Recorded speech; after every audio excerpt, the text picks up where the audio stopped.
Thank you, Darwin, as always, for being our great Star Atlas DJ, great music, and shout out to Bass Checkers for the tracks.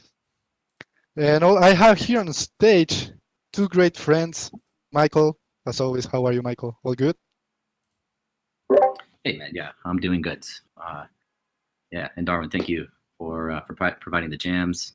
Chip, great to have you up on stage as always. Yeah, it's been a while. I'm hyped. I'm excited for today. So, yeah, lots of information to cover today. Yeah, Welcome man, back, very Chip. exciting Welcome time. back to the stage. Yeah, we are missing you, man. We are missing you here. Not gonna lie. Yeah, it's good to be back up. I'm excited. Cool, cool. So we have a lot of things to cover today, and I know that everyone is excited for what we have. So as always, as we used to do here in the Atlas Townhall, let's go straight into business, if that's all right with you, Michael. But yeah, it's an action-packed Townhall today. It is, yeah, and I think it'd be great to before we really dive into things, just to kick off with some of the community updates, and Yeah, specifically the Tufa Attack Grand Finale. I know you've been following that closely, Santi. Maybe you want to share some of the details of what's going on and what's coming up this weekend. definitely, yeah. So we have the Tooth Attack Grand Finale. Tooth Attack, if you don't know, is a game developed by Out Studios, which are basically Sprite Pixel and Route to Doom, two Star Atlas community members that developed the game for us to have fun all together and to compete. So from the Star Atlas side, we decided to empower the game by creating a tournament together with them in which everyone could compete. And basically you have to play and get the highest score possible. And right now, only 25 people are left. If you want to know more about the Tooth Attack tournament and how it went, you can go scroll down a little bit. You will find the Tooth Attack tournament category, and you will see everything in there. But tomorrow is the grand finale. It starts at 12 p.m. PST, which is 19 UTC, if I'm not mistaken. So we will be live streaming in the Star Atlas TV Twitch channel, which is also community created. So all the tournament and the game and everything is community driven. So big, huge shout out to the Star Atlas community. You guys are the ones who are basically taking everything to the next level. And I can wait until tomorrow where we have the 2 rounds of the grand finale. Basically, the top 25 will compete to get the highest score possible in only 1 hour. And after that, the 2 people with the highest score will compete 1 versus 1 for 1 hour. So yeah, it's going to be quite intense. Michael, are you going to watch it? I'm going to make every attempt to be there. What kind of scores are we expecting here?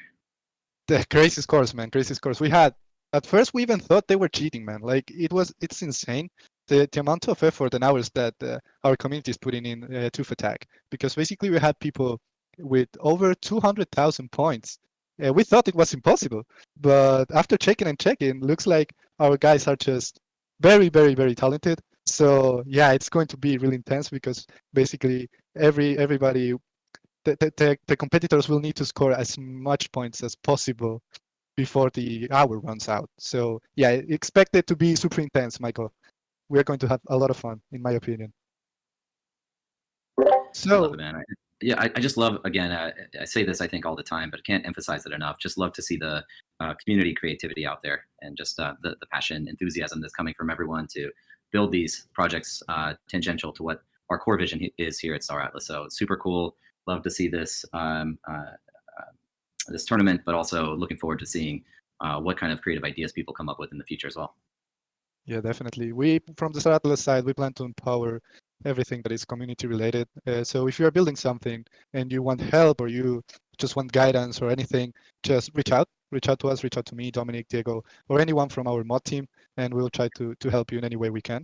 Because yeah, we are in this together, and we like to empower as much as we can. So yeah, just never hesitate to reach out to us. That's the main thing. So now, Michael, we can speak a little bit about the sandbox competition that is closing on Sunday. There are some big prizes as well.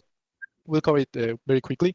But yeah, guys, you can win some huge prizes. If you haven't submitted yet your entries, make sure to do it. I saw a few ones that are really cool. I saw an Ustur painting a wall and like say power to the Ustur instead of power to the people. That was really good. Loved it. I've seen Yeah, some great entries to that. For anyone that's not fully aware, we're running a competition right now for asset creation in Star Atlas asset creation inside Sandbox. Sandbox is a voxel-based metaverse concept this is majority held. The company's majority held by Animoca Brands. They have a ton of different brands within their portfolio, but Sandbox is one of the largest in terms of player adoption. It's a great community. It's built on Ethereum, and the objective here was to kind of take the first step towards interoperability. Again, we do talk a lot about the challenges of interoperability, and that exists across multiple layers. The first is cross-chain interoperability. How do you transfer assets from, say, Solana to Ethereum, or to Avalanche, or to Flow, or to any of these other up-and-coming layer 1 protocols that people are interested in building on? So the first challenge is identifying the bridges and identifying the paths for those assets to move from one chain to the other. The extension of this, though, is also thinking through the conversion of assets, particularly the fidelity of assets. So in Star Atlas, we're building in both Play Canvas now, which is the 3D in-browser version of the mini game, but we're also building primarily in Unreal Engine. And again, Sandbox is a voxel-based environment. So how you build out an asset or design and create an asset that will live in that environment is significantly different. And I think this is one of the biggest challenges, actually, because you have to understand that the economic incentives also have to exist for somebody to want to create a new asset, or transport an asset from one of these environments to the next. And so what we wanted to focus on this was kind of the community aspect of interoperability. Creating an embassy of sorts, or creating a exposure to the Star Atlas community inside the Sandbox community, which is only the first step, but a step in the right direction towards how we think the metaverse will exist in the future, which is seamless interoperability between all different types of environments. If you have a ship in Star Atlas and you'd like to fly into Sandbox, you should be able to do so, because each one of these concepts and the metaverse kind of exists around all of this, and we think of us as not necessarily our own isolated metaverse, but rather just a doorway into that experience, this digital realm that we all can exist and persist within. And so, very exciting. I'm kind of running on this, but the competition has some big prizes. We've seen a number of great entries. The prize pool is something like 50,000 Sand tokens, which is the native token of Sandbox, and we're also giving away some $25,000 worth of Star Atlas ship NFTs based on the creations that people are submitting now. So I think the weekend, Sunday is the last day that you can submit your entry for an asset that you've created, and then that goes through a voting process, and winners will be determined, and those prizes will be distributed. Definitely, yeah, definitely go and submit, guys, because it's worth it. Like, you can pick some some really, really, really big prizes. So yeah, we encourage everyone to share on Twitter, because we are loving everything that we see. So now, Michael, moving forward, I think we can cover some general updates, especially with what happened this week with the whole market and everything that's going on. If that's okay with you, Michael, we can cover a little bit that. Of course, yeah. I really hate to start this on more of a somber tone, but I do think it's important that we address this 800-pound gorilla in the room, and it's market volatility, and it's the collapse of protocols like Terra, right, or Luna and UST, this algorithmic stablecoin, and general volatility in the crypto markets. We saw massive sell-offs, really synonymously across all different projects, and it's not isolated to crypto either. We're seeing a lot of uncertainty economically in the global economy, and we're in the middle of wartime as well, and so there's just a lot of uncertainty out there. What I do hope is that everybody's taking care of themselves right now. A lot of money can be made in these markets. A lot of money can be lost in these markets. It happens very quickly. But I think what's most important is that you're taking care of your mental health, right? I mean, you're here, you're alive. Opportunities will continue to exist. So, I just hope it's not impacting anybody too significantly. And I would also just put a request out there for everyone, just to be kind, to people that are participating here. We're all at the forefront of a movement here operating in blockchain and crypto. And, there's a lot of challenges that are accompanied by the opportunities that are present. So just take care of one another and take care of yourself also. Kind of along those lines, I know there were some questions. This came up in the foundation room. I just wanted to provide some assurances to everybody that, from a company standpoint, we're very well positioned to continue building what we're building at Star Atlas, despite this market volatility. We had a banner year last year in terms of revenue. We're well positioned on our runway to continue development and continue growing and continue building. We've taken a very conservative approach always to our treasury management and the assets that we're exposed to. And in fact, have no exposure to any type of risk on or volatile asset that exists in crypto outside of the Atlas that we've accepted for revenue. And we feel that it's very important for us to provide that support as being the kind of core utility driver of the Atlas token right now, accepting Atlas for ship sales, that we retain those tokens. And so I've mentioned this previously, maybe in some private channels, but we've never sold a single Atlas that came into us as a company in the form of revenue through those ship sales. But all of the stablecoin revenue that was generated was always held in a very safe, secure, and non-volatile fashion. So we're well positioned. We had no exposure to Luna or UST, as I mentioned, and we're in full build mode here. So just wanted to give everyone confidence that we're here to stay, and we're very excited about the future ahead. And we do have a very exciting town hall here today.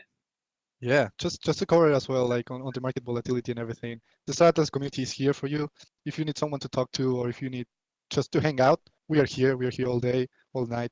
We are a family, so never hesitate to reach out to anyone if you're going through some hard times, because we are here for you. That's awesome, Santi. Yep. Yeah, and I mean these things, these things impact people on the team as well. So, but yeah, please take care of yourselves, take care of one another, and know that tomorrow's another opportunity. Definitely, 100%. Some good news we have as well, Michael. We have good news as well. We do have a lot of good news today. And again, chips up. We do want to focus the majority of today's town hall on giving you some background and information about the way that Scream's going to operate, which is the next generation of our in-browser gaming. So we want to dedicate most of the time to that. I'll just quickly note from kind of an operational standpoint, we might be a little bit light on coverage, not next week, but the following week. We do have some of the team members that are going to be participating in a team building corporate retreat event. And so we'll be on site with one another. This is very important for us as a team, as we are fully decentralized, a fully remote team operating across some 26 countries, in virtually every time zone. So we spend a lot of our time in digital realm, interacting on Discord, interacting on Zoom calls or Google Meet calls, and otherwise coordinating digitally. And so this is going to be one of the first real opportunities that people from our team get together, spend time with one another physically and personally, and just connect on that level. So coverage will be a little bit lighter, but we're obviously still here, and everybody's kind of paying attention to what's going on here in Discord and across social media. So please do still feel free to reach out to us if you need us for anything, but we will be spending a little team time together. And then one other piece of big news is that our cinematic trailer just hit 1 million views on YouTube, which is huge. I lost the connection for a second, Michael. If you ask me something, I miss you. Like I thought that was the case. It was that awkward silence, but no, I was just saying we also hit that that 1 million view mark on our cinematic trailer that we had rolled out last year in September. I might have lost him again, but while we're waiting for Santi's connection to repair, let me just kind of run through some of the other major feature releases that we have coming up for this year. We've been providing these updates. Again, I'm going to be fairly brief here simply because we're quite verbose in the way that we provide updates to each one of these now in the weekly roadmap updates, and big shout out to Jose again, as always, for curating and crafting the lore the story that goes behind each one of those updates, keeping you informed of project progress. But we do have 8 major feature releases coming up over the course of the year. We've talked about all of these, but it's the marketplace program. Maybe not mentioned is we do have a referral program coming up. Not going to share too much about that right now. We have Atlas staking, we have Polis staking, we have the Polis DAO, we have 2 multimedia deliverables that we'll release before the end of the year, and then we have multiple Unreal Engine experiences that we'll be releasing as well. So let me just start kind of in reverse there. The Showroom is the first major feature release that's going to be coming up this year in Unreal Engine. We've been making great progress. It's really in a polished phase now. We're working on some of the UI components and dialing all of that in, and the way that you interact with the game client itself. I think one of the things that I perhaps have not mentioned in the past is that part of the requirements of building on the bleeding edge, as we do, is most of the infrastructure, the tooling, and system architecture doesn't necessarily exist. This was true for when we rolled out the NFT marketplace back in April of last year. We were the very first program that or company that built out an NFT marketplace fully integrated with Serum DEX. We actually preceded the Metaplex NFT standard formation. And so in much the same way, the tooling that we'd like to provide to you all as users in Unreal Engine that integrates with blockchain also does not exist. And so we've actually developed out a software development kit, an SDK, that has a native integration of the Solana wallet directly into Unreal Engine. And so when we roll out the Showroom this year, and that's going to be available for you to use as well. And really what that means is it's just a better overall user experience. You'll not need to exit the game client to sign a transaction and then Alt-Tab or maximize again the game client. So we think it's an amazing innovation that we're bringing to the world, and it's something that we're looking at delivering out to the broader Solana ecosystem. So other teams that are looking at building on chain as we do, they'll have access to functionality like that. But really, again, the showroom mostly in a polish phase now, and just making some minor improvements, some minor tweaks, and looking forward to seeing that roll out.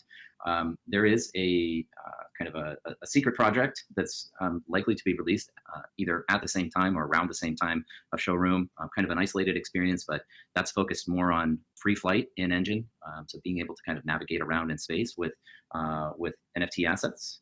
And those are the two. Yeah, man, those are they're both exciting. Really enjoying seeing all of the updates and progress on those from Danny and his team, and I think everybody that's listening in here and the broader Star Atlas community is really going to enjoy interacting with those. We're going to be building out, even within those environments, some mini game style gameplay. So there's actual replayability in there, but both of those will be multiplayer enabled. So you'll be able to interact with your friends and socialize and host guild meetings and otherwise just hang out with people that are also interacting with the game client. That's going to be a lot of fun, man, definitely. We need to start thinking of cool stuff to do. Yeah. Yeah. So probably the first thing to come out this year, though, is really going to be the new Galactic Marketplace program. I think many of you, we sent out a request at the end of last town hall for anybody that was interested in doing some quality assurance QA testing with us, or UAT user testing of that, and giving us some feedback. And so we've now largely incorporated the feedback and improvements from everyone on that. And we've completed the audit on the program as well. And so it's, again, looking very promising in terms of upcoming release. Santi, that whole 4 to 6 week meme is starting to look more and more like reality here. So won't be sharing this today, but I'm just super excited about where we're at on all of these products and what the second half of the year is really going to start looking like for us. And then just quickly, I'll touch on the Polis DAO because obviously it's a feature that's in high demand, and looking forward to getting the governance functionality in there. As we roll out the Star Atlas DAO, this will also enable both Atlas staking, which is going to be accompanied with benefits on the marketplace. More to be shared on that later. But also, the ability to stake your Polis and start earning rewards and start participating in treasury management of that. And I think one of the most promising things about the way that we've structured the metaverse economy and the way that we're able to capture value, as we do in Score, wherein everybody that's spending Atlas today on the resources to participate in ship or faction fleet and ship enlistment, that capital actually flows into the DAO, and the DAO will have that opportunity to determine what to do with those funds. And we see a huge opportunity in being able to leverage that. I see Santi updated his name even. Wow, okay. But the DAO governors will have the opportunity to determine what to do with those funds. And we see things like user growth campaigns and running game jams and running hackathons and further supporting the creator community out there, people that are building things like Tufa Attack to further support that. So super exciting. We're actually three of the 6 underlying smart contracts that are necessary to deliver the DAO functionality are currently in audit, and it's looking like those will likely be completed sometime next week. We don't know what the results are. Current feedback is that there's no major security threats with that, and so it's very likely that those 3 will be ready to roll out. We're kicking off an auditing process on an additional 3 smart contracts that are necessary for the full functionality, and we anticipate a couple-week timeline on those audits. Pending the any feedback we receive from the auditing firms, we should be well positioned to finalize the high fidelity user interface, the full Web3 integration and wallet connectivity and governance function. Not the governance functionality, but at least kicking off with the staking and emission schedule for Polis distributions to those governors. A lot more to come on the DAO throughout the rest of the year, including all of that governance functionality and including Atlas staking and those benefits later this year. So outside of that, as you all know, we've been growing quite rapidly. In the last 2 weeks, we did bring on 2 additional product managers. We brought on a director of quality assurance. We brought on a quality assurance engineer, a gameplay engineer, an illustrator, a social media manager specifically for Latin America. We brought on a blockchain engineer. In fact, 2 of them, one a senior and 1 core blockchain engineer. We brought Unreal Engine quality assurance, infrastructure engineer, a junior token economy analyst, and a junior metaverse economy analyst. I've described, I think, in the past, but just to remind everybody, we put a lot of resources into the way that we are structuring economic design, and that is encapsulated in 3 really core disciplines. One of those is on the game economy, how we specifically think about gameplay functionality and driving utility and value and and earnings off of gameplay. Another division is in the token economy component of this, so thinking broadly about tokenomics and things like Atlas and Polis, and again, ensuring that there's utility in those and how we continue to drive value and utility across the token economy. And then there's this bigger concept of the metaverse, which is really the idea of, in my opinion, the next generation of the internet. It's an immersive web. It's social, it's workplace, it's commerce, it's gaming, it's all of these things, all of these applications. And so, very broadly speaking, it's kind of like forming a nation state, a country that encapsulates the global population. And so these are all kind of complex sub-disciplines, and then we also have to think about how do these various disciplines intersect with one another. So we're scaling up the economy department currently as well. So let me pause there, Santi. Yeah. You covered a lot. You covered a lot, and mainly Steven has been, like everyone, but Steven has been crazy busy the past few months, man. Big shout out to Steven. Yeah, both Eric, who was joined us up here on stage last week, and Steven, they've been doing some phenomenal work. The two that I mentioned are actually two new hires, and again, focused specifically on metaverse economy and on token economy. But I've been on a number of calls with Eric, Steven, and Chip as we go through gameplay on Scream. And Chip, I don't know if you have any feedback you'd like to share, but these guys are doing incredible work, and it's really driving the process and ensuring that we can get to into final stages of this as quickly as possible. Yeah, no, I'd echo that. The amount of feedback, the feedback loop, and implementing economic considerations into the game design has drastically improved as soon as we brought those two individuals on, and I'm excited that we're continuing to bring on more members on the econ team. So yeah, excellent work from them. Thanks, Chip. And let me just take an opportunity to say a big thanks to everyone on our team. I know how hard everybody works and how many hours people put in. And again, I say this all the time, but the passion and the enthusiasm, it really helps us create this best-in-class product. We couldn't be doing this without all of these incredibly talented people across the entire team, across every department. So feel very fortunate that we've been able to bring in the people that we have. Yeah, 100% second that.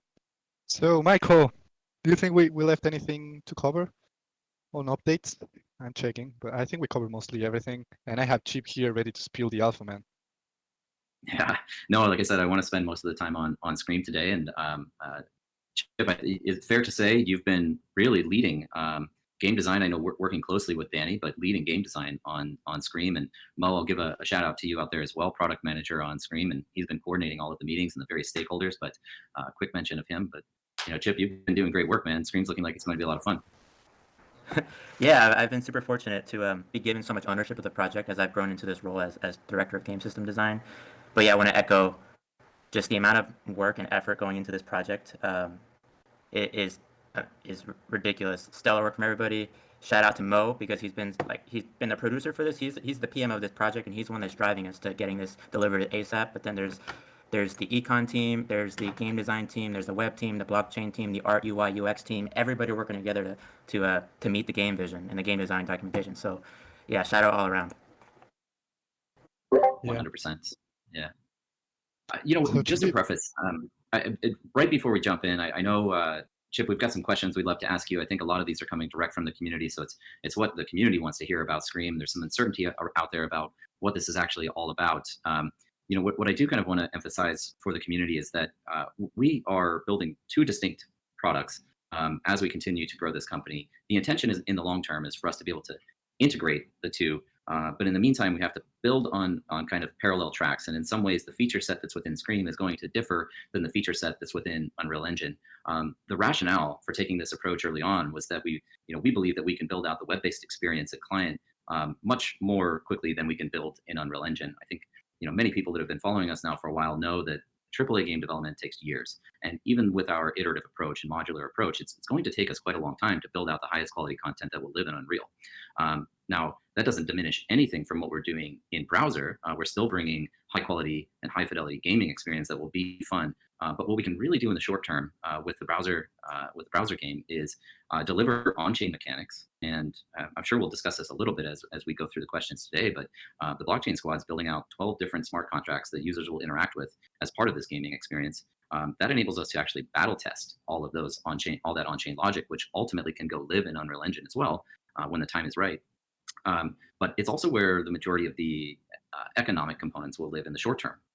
The Unreal experiences are mostly about experiencing that AAA gameplay and visualizing all of your assets in engine. The browser will be the primary place where people will be able to engage and play to earn.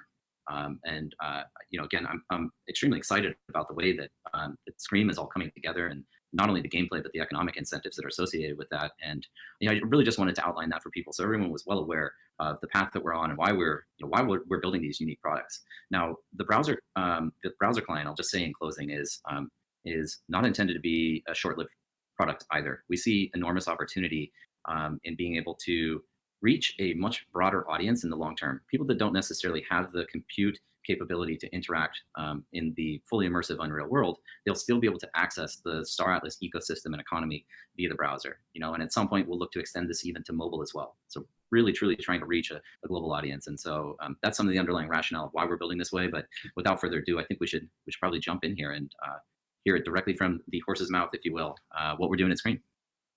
Thank you, man. Thanks for the great introduction. And yeah, man, we have here the one and only Chip, though. Chip, man, I have been waiting to get you here in the Townhall again. Are you ready? That's the main question. Yeah, let's do it. Let's do it.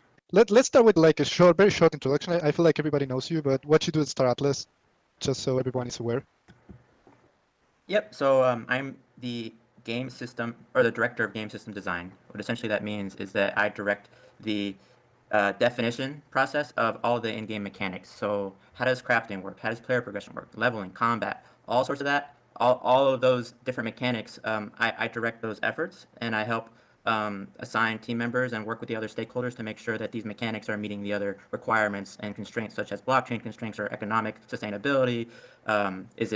Is this too much scope? So that's essentially my job, is directing those efforts. And yeah, that means my typical day at Star Atlas is pretty busy, managing not only the game mechanics efforts, but being in meetings with the other stakeholders. But it's a lot of fun. I wake up every day super excited. I don't care if it's Monday or Friday. Just working nose down and just trying to deliver the best product to the community. So that's basically a rundown of my day to day. Thank you, man. Thank you for the great answer. So now let's dive deep into Scream, man. Let's dive deep into Scream.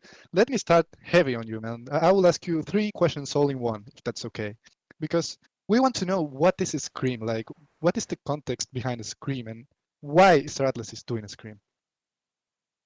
Of course, great question. A lot there. So Scream is the sequel to Score. I know we're using project terminology there. Score is the faction fleet currently in browser, where players are able to earn rewards for keeping their fleet stocked up with what we call R4.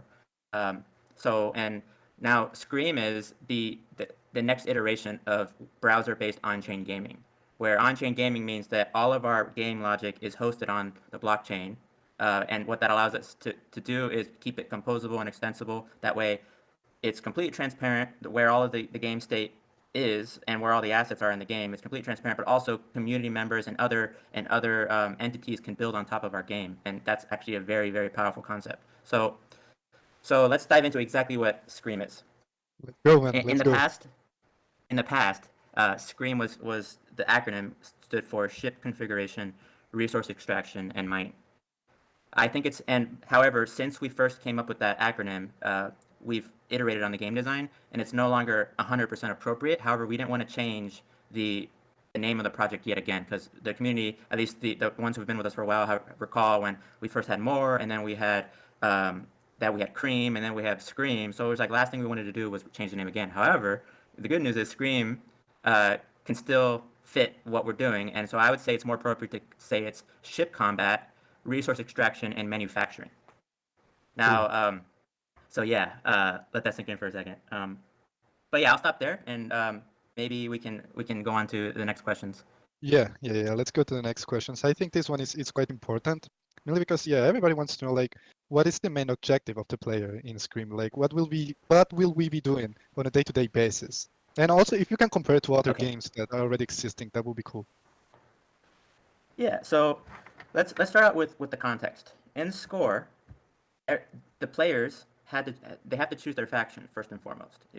And as such, when you're in a faction, what players were doing, or are currently doing still, is they're dedicating their ships to their faction so the faction can establish the security zones. And the security zones are the zones in our map that the factions kind of have most control of, and they have security. They have militaristic forces that keep it safe and keep the resources, logistics, from being at risk of combat. So what the players are doing is they're dedicating their ships to securing those zones, and those zones are technically a collection of star systems in an area in the galactic map.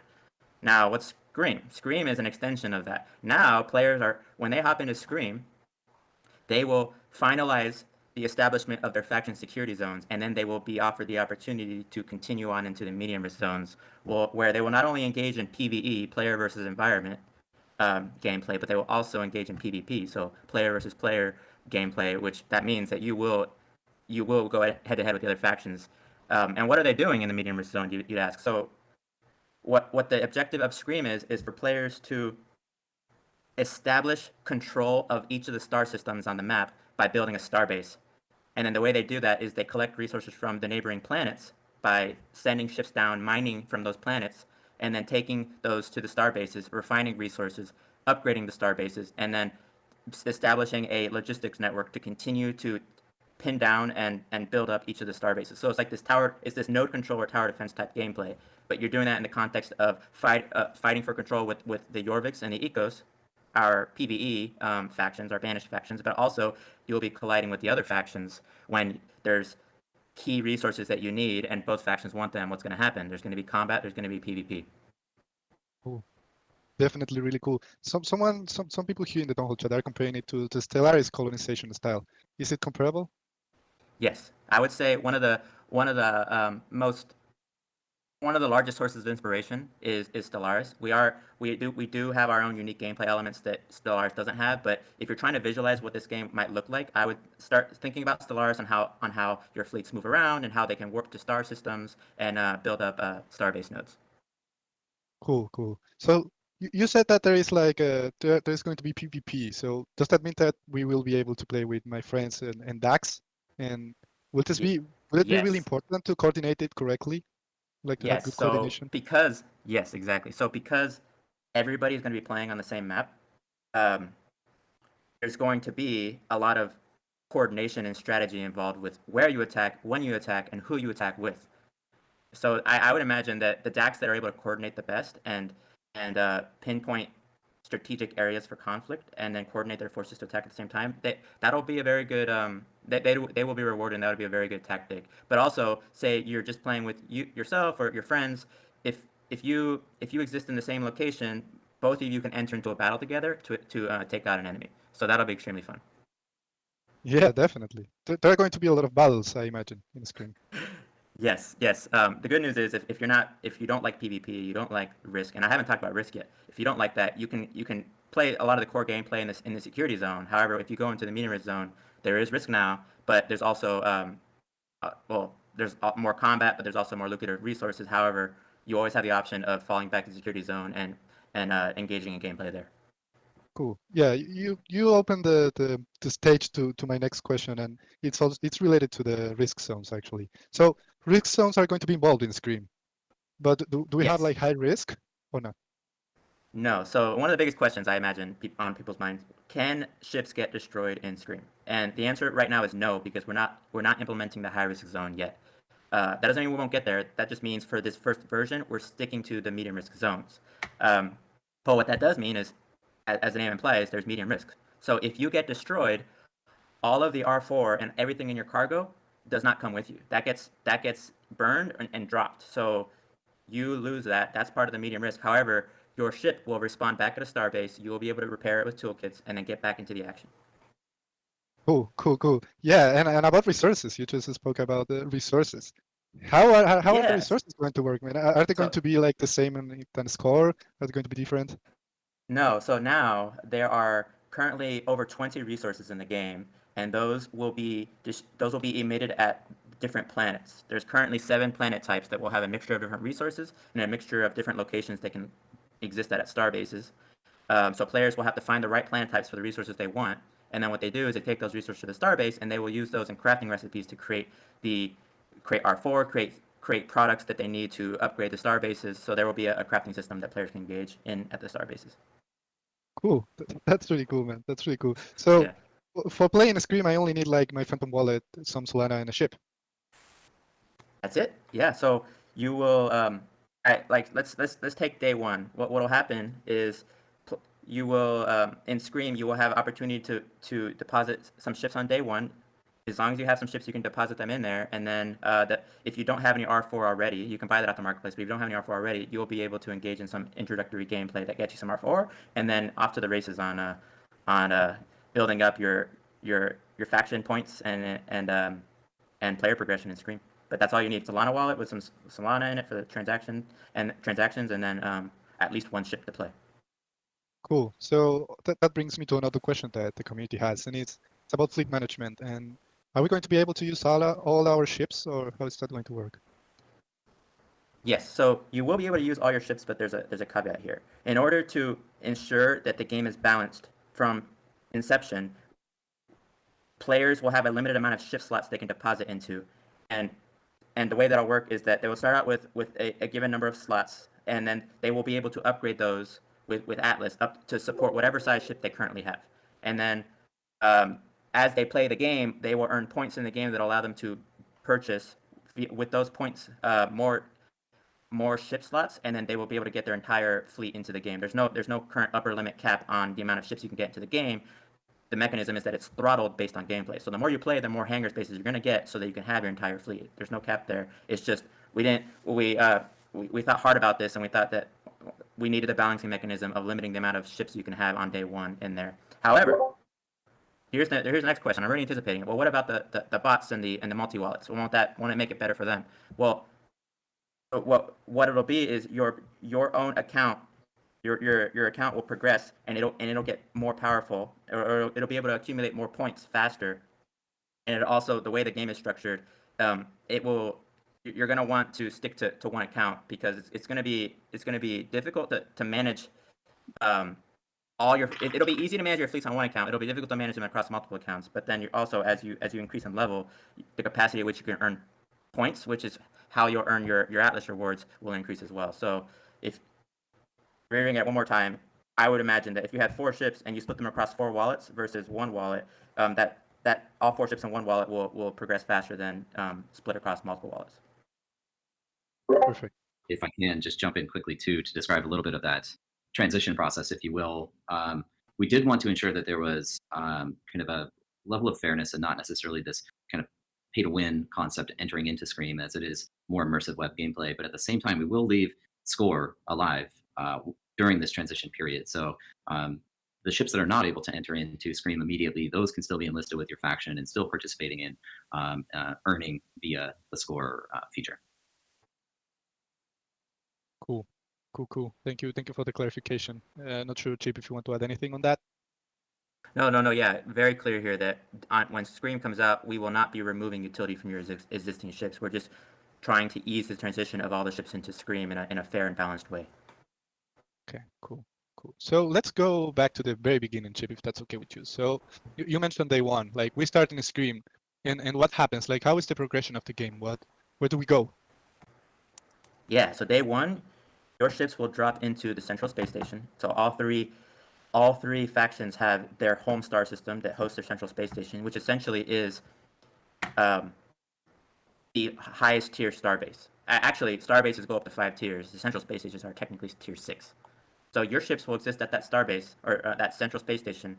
And what you're going to start doing is you're going to start deploying your ships out. You're going to extract resources, craft products, so that you can build up the star bases at adjacent star systems. And by doing that, you will be rewarded in kind with faction loyalty points that you're going to use to purchase more hangars, purchase other things in a rewards store that will help in the game, as well as give you other in-game items or NFTs that will be exclusive to playing in Scream.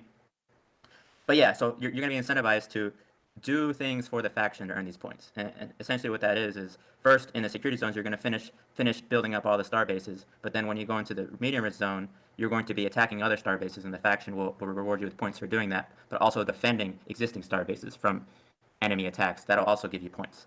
And then depositing upgrade materials for the star bases gives you those loyalty points as well. Okay, perfect. I think we covered mostly everything. Do you feel that we have something else to cover, Chip? If not, I want to open the stage for some questions before we close. I'm pretty sure we can switch to Q&A. I'm sure there's plenty of questions regarding everything I said, and I'm excited to hear what everyone would like to know more about. Cool. I just Michael, have you three unmuted things yourself?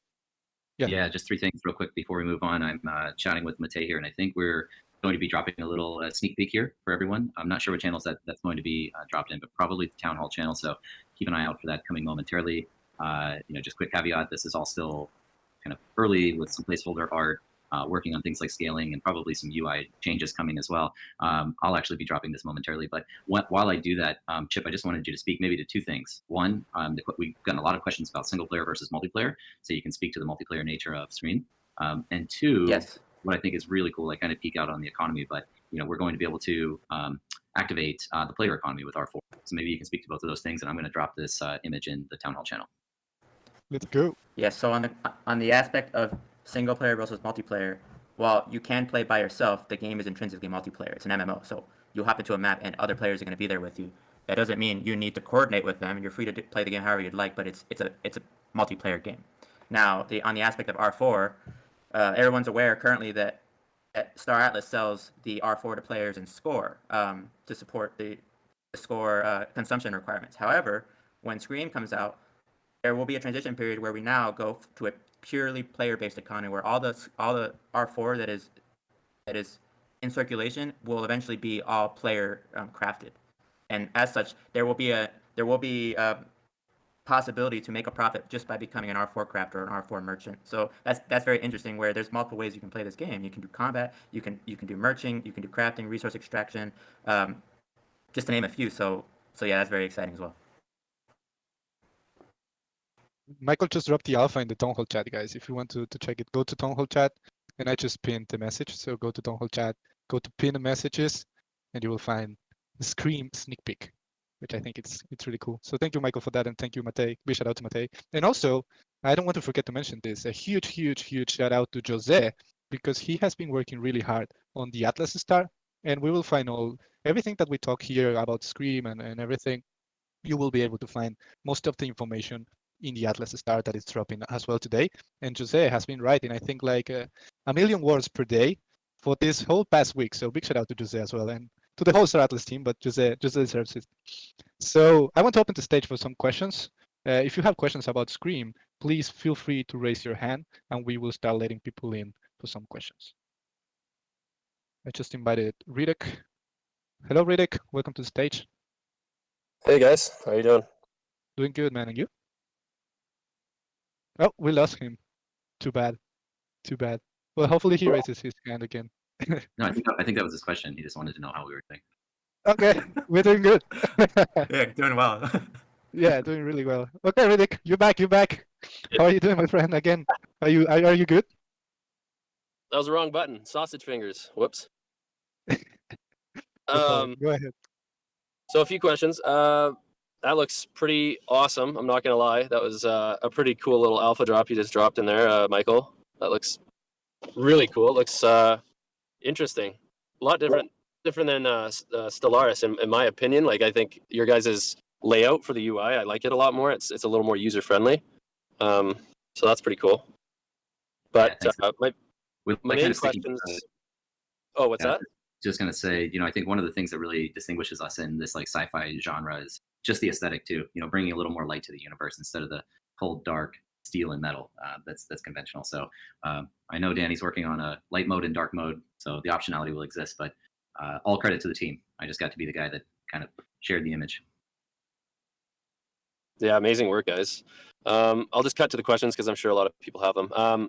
First question, with classes of ships in Scream, is there going to be like a very different diversification when it comes to like, say, you're running a fleet and you have it comprised of mostly bombers, or if you have it mostly comprised of fighters, will it be a very different dynamic? Like say if you're using your fighter squadron to do attacks or defense, and then using your bomber squadron, would you be trying to attack a hostile planet? Could you, maybe one of you guys, probably Chip, pipe up about what that might look like? Yeah, we're in Scream. We're ensuring that each of the ship roles have a unique advantage. So I'm not going to go through all of them right now, but say you brought up bombers. I'll talk about that one. So the current design states that bombers will have an advantage on hitting directly the star bases and the planets. And then the fighters obviously are best suited for dogfighting or ship to ship combat. So so to answer your question in a different way too, depending on how your fleet is composed, will give your fleet different material advantages in conducting all of the in-game gameplay loops. Awesome, thanks for the answer. So in your perspective, it would be smarter to have a very diversified fleet to be able to run multiple squadrons in a safe manner.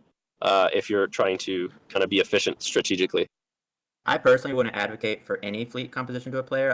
I would actually advocate that you get the ships that they feel like they want to do that role. So if I want to do a lot of fighting, I should probably get the fighters, the bounty hunters, the bombers. If I want to do a lot of freighting and moving resources from planets and more like merchanting type things, obviously the freighters. So that's what I would recommend players focus on. Interesting. Thanks for touching on that. Okay. And final question is, what for the players that have larger fleets? You mentioned that score will continue. What will the differences be in the Atlas rewards compared to Scream? Like, obviously, it depends on gameplay and how much you contribute and how much you do. But if you were kind of, I don't know how we would compare it, but in an average sense for people that can't use their whole fleet or utilize it, what are your thoughts on that? I might jump in here, Chip, and just clarify that we're still working through some of the underlying economics of what that transition strategy looks like, and what the timing on the transition looks like. So more to come on all of that. There will be kind of split emissions. It's going to be shared between Score and Scream, although we do have an upper limit still that we've not hit on emission capacity. We wanted to, I think I've alluded to this in the past, but we're staying within the inflation limits or emission limits that were specified in the economic paper. And so we have an emission curve. And so as a result of that, an upper limit of the quantity of Atlas that can be emitted over time. So we have some upper capacity that we can use, but we're still working on balancing out what the distribution will look like. What I will point out, though, is that the method of earning Atlas is considerably different in Scream than it is from Score. It's not time-based. It's very much activity-based. Chip, if there's anything you'd like to elaborate on that, I would open the floor to you. No, that's definitely it. I think you covered it perfectly. Right on. Yeah, thanks, guys. I appreciate that, and hope you're all doing well. And good to see you guys. Awesome town hall, and I'll bump myself down. Thank you for the questions, Riddick.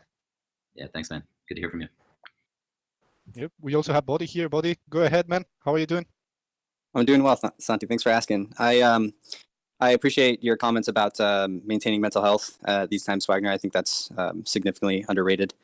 And moving into the question I have, we spoke a little bit about the more of like a horizontal balance when talking about the different classes of ships.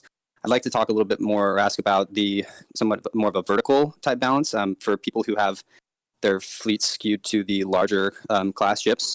So just to give you an idea where I'm coming from, or somebody with just a single commander would be in the exact same boat, but I've got around like 75% commander, 20% capital, and then pretty much the rest is in large, and I don't have any small ships. So if you could give speak to that, maybe give some not financial advice on what we could expect as far as being able to deploy those fleets that are very much skewed to the upside, that would be most helpful. Yeah, so as soon as you horizontally expand your capacity for another ship via hangar space, currently the only limit to getting those larger ships in is ensuring that you upgrade that hangar to support the commander size ship, and that's only Atlas. We currently don't have in the design a cooldown on that. So if you can upgrade all the way up to hangar, like you have the Atlas funding that you're willing to commit to purchasing the upgrades, then you can go from extra small hangar to commander and instantly.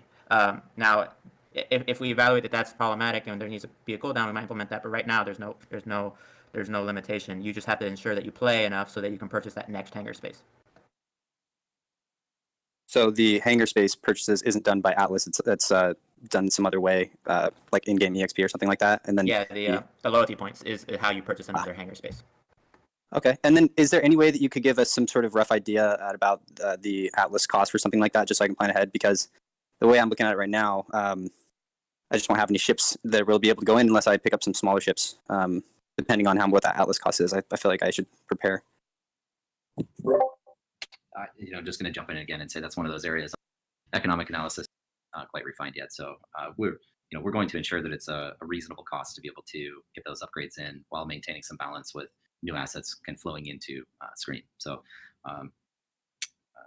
yeah, can't give you any definitive answer on that one right at the moment. Okay, and then just one last question. Oh, so go ahead. Oh, I will say currently that is only a one-time cost, so I wouldn't expect a recurring cost to continue to keep that hangar space. It's a one-time Atlas cost to upgrade it, and then that hangar space tier persists. Maybe just point out also that the key mechanism that is kind of the gatekeeping mechanism, or bottleneck, if you will, is the requirement to actually be playing and earning those LP. Chip's just dropping all kinds of alpha today, but earning those LP, and so that's kind of the core requirement. We'll figure out what the Atlas burn is to get the upgrades. And then my only last question is just how convenient it will be as you start upgrading vertically to the larger hangars. Will it just be as simple as swapping out your small ship for a medium ship? Like that's very convenient, right? There's no other sort of limitations there other than upgrading the fleet and maybe possibly a cooldown. Are you saying? Wait, I kind of missed the question. How to swap out the ships?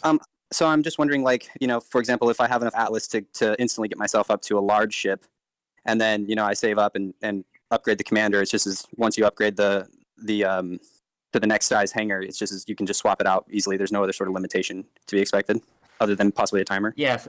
Yeah, and well, you need to get the ship back to the central space station to withdraw it from the game, and then you can. So the only time associated with traveling back to get out of the game, but then no other limitation to swap in a new ship.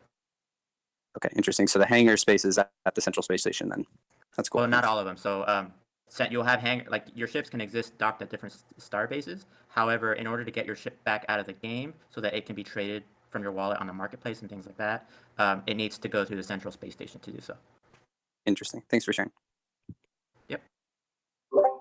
If I can jump in between questions, one thing that we didn't cover, Chip, that I think is relevant is kind of a refactoring of the way that R4 works. R4 being the 4 different resources that you all currently manage in Score. Those are being more closely mapped and more representative of the actual ship specification. So, food consumption corresponding with the number of crew members that you have, and ammunition supply being tied to the type of ship. Again, Chip, anything you want to add to that? I think it's a significant improvement. Yeah. So what we did was in Score, the ship performance was mostly a function of VWAP and a little bit of the role it was in. Now in Scream, it's highly correlated to VWAP, but it's more a function of the ship configuration, so the crew, the components, the modules, the manufacturer, the role, the size of the ship even. So that's all of that is taken into the formula now to have a higher fidelity and more interesting balancing across different ship metrics. And also now there's way more ship metrics. There's not just R4 capacities and R4 consumption. There's health points and shield points and all sorts of other metrics that we've had to define to support this gameplay. Thank you, Chip. And I do see some people out there that are commenting stocking up on R4 resources. I would just kind of discourage speculating right now. You don't know if it's going to be easier to produce or cheaper to purchase in the Scream economy than what you'd be paying today. So just exercise caution. Don't speculate. Wait for more information. Still some good leadway until information is released. What we want to do is communicate well in advance of the release of Scream, so you kind of understand what the economic differences are. In fact, we'll be working on an economic paper that outlines the core differences between both of those features. So would again discourage speculation at this point. And also just want to mention, because I am reading through comments here, people are asking about badges on Score. And I know we've kind of teased some information on that. I'll just officially say right now there is going to be a reward of sorts, a benefit that's going to carry through to Scream. So to the extent that your ships are currently enlisted in Faction Fleet and you have those badges, there's going to be a little bonus for you. And also that bonus is going to be applied to rebirth posters. Again, don't go out and speculate on these posters just because we're sharing that information. You don't necessarily know what those are, but we wanted to reward the people that are those original holders of rebirth posters. This is kind of the annual anniversary of sorts reward for rebirth for this year. Cool.